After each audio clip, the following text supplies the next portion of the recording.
הערך זה המלך, נקודה. לא העריכה, לא הסאונד, לא האפקטים, לא הכותרות המפוצצות, לא הטריקים שמושכים את האנשים להקליק, ערך. זה הדבר היחיד שבאמת משנה.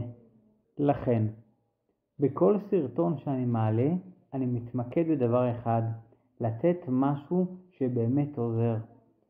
זה יכול להיות טיפ על אוטומציה שתייעל את העסק, זה יכול להיות שיטה שתחסוך לך זמן וכסף, זה יכול להיות עזרה איך לא ליפול על פתרונות שלא באמת עובדים לך, אבל תמיד זה יהיה משהו שימושי, אמיתי ומדויק.